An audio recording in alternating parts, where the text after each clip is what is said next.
Hey guys, so for today's video ay gagawa tayo ng bagong Facebook account. Wow! Kaya stay tuned lang para sa mga hindi marunong gumawa ng Facebook account. It's your time to make your own Facebook new account.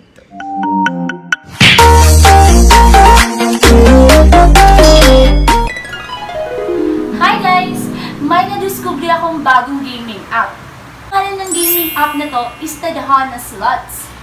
Mag-cash in ka lang ng 100 pesos. Wow! At may chance ka na ng manalo ng limpak-limpak na salapi. Kaya ano pang hinihintay mo? I-download mo na to now na! How to download? Using your Android phone, punta ka lang sa Play Store. And then you search Tadhana Slot 77 at lalabas na siya. Dito tayo sa may 77 slot, i-click natin yan and install natin. Para makapaglaro tayo, click play.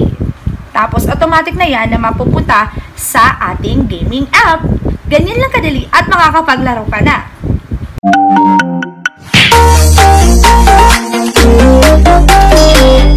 So let's proceed. Let's create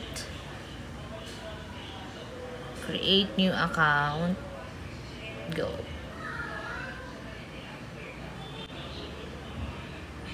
So, ito yung lalabas sa inyo. Ayan. Itong mga account na to is ito yung mga account ko. Alright. So, napakarami. So, magsa-sign up ka lang dyan. It's quick and easy. Lagay mo yung first name mo, last name, mobile number, and new password. Okay. So, lahat yan, isa-sign up mo lang yan to make a new Facebook account 2023. So, ayan, sabihin natin Jubivay Vlog. Pero, you can put your name and surname there. Okay. And then, your mobile number, of course. What is your mobile number? So, ilalagay ko dito yung number ko na bago. So, ayan, nilagay ko na, sinign up ko na lahat. Then, proceed na tayo. This video is for senior citizens na hindi alam kung paano gumawa ng Facebook account. Okay. Kasi mga millennials, easy lang sa atin to. We made up this vlog for our senior citizens na yan, nahihirapan gumawa ng Facebook account. So, by this, meron kayong basis kung paano gumawa ng Facebook account 2023. So, yes, let's proceed. Click sign up.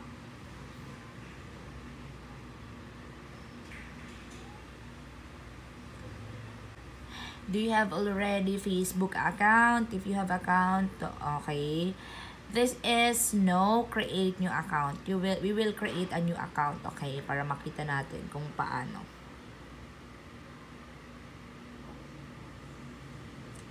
Wait mo lang siya ilang seconds kasi naglo-loading.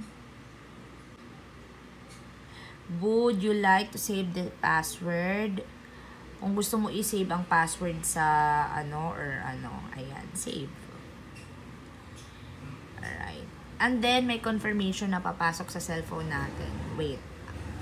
Dito sa number na, may confirmation dyan. At ay kailangang ilagay natin dito. So, check ko siya dito sa aking cellphone kung may text nga ba. So, ayan, may text.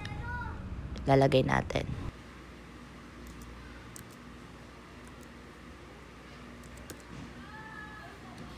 And then, continue.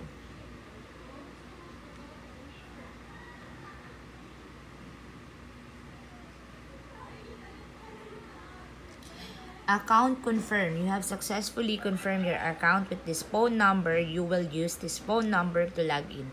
So, it's either phone number ang gagamitin mo or yung...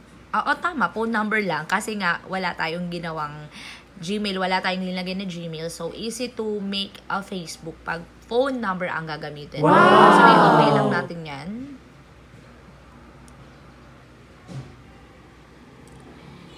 Then, you have your own Facebook account already.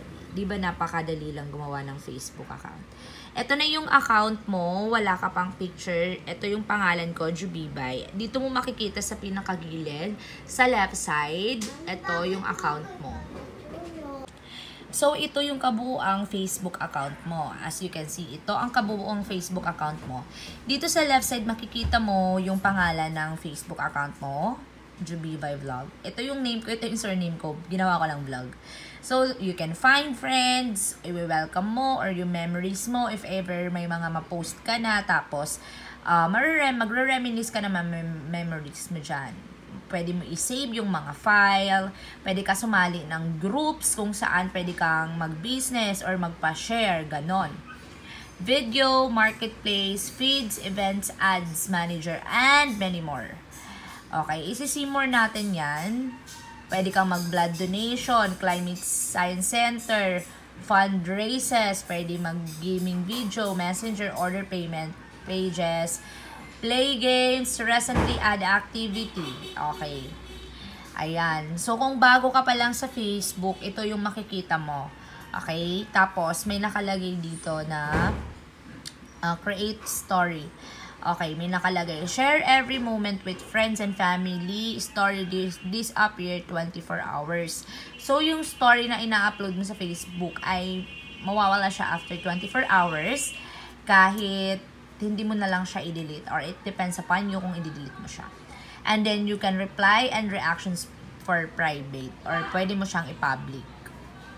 And then, sinasabi dito, if you want to remember your password, next time you log in this browser, for example, no, gumawa ka sa account na to sa laptop mo, and then gusto mo i-remember mo na lang ang password mo dahil nga ay ikaw yung makakalimutin, pwede mong i-remember ang password mo at i-click mo lang na okay now. Ayan na. Tapos, pag mag-scroll ka, may mga suggested pictures dyan ni Facebook na pwede mo silang i-follow kung gusto mo silang i-follow or i-add. Yung mga suggested na pictures dito na ini-scroll natin, hindi yan natin mga friends ha. Ibig sabihin, isa sila sa mga nagva-viral kaya sinasuggest ni Facebook ang mga ito. At nakakita mo sa wall mo. And then, dito naman tayo sa right side dito. Ito, pwede mo yung i-click dyan para makita mo ang iyong profile sa home mo. Ito yung home mo sa Facebook. Ayan yung itsura niya. So, wala ka pang mukha. And, i-add mo lang dyan yung pictures mo, yung cover photo mo. Ayan. Ito pala sa bagong Facebook account ko na ginawa. May notification tayo. Sabi dito, you've turned on SMS update. Charges may apply. You can OPT out in your notification.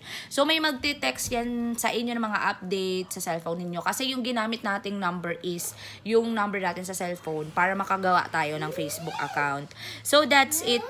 Wala naman na ata akong maituturo sa inyo as of now dahil nga ay ang aking content for today is paano lamang gumawa ng Facebook account. The rest, pwede nyong i-search sa aking YouTube channel yung iba nyong mga katanungan. Or mag-comment pa kayo kung ano pa yung mga gusto nyong itanong, okay? Ayan guys, so pwede na natin itong palitan ng profile picture. Mag-choose lang kayo. If ever kung sa cellphone kayo or sa computer, mag-i-upload nyo lang yung mga, yung mga picture na gusto nyong ilagay. For example, itong picture na to ang gusto kong ilagay. I-upload mo lang yan. And then, automatically na yan mapupunta sa inyong account para may picture ka na. So, if you want to make it temporary or okay? So, go. I-save na natin yan para maging maganda na ang ating Facebook account. Ayan. So, ayan na yung aking Facebook account. May mukha ko na. Alright. So, thank you guys. I hope you like this video. Don't forget to subscribe and like on my YouTube channel. Bye!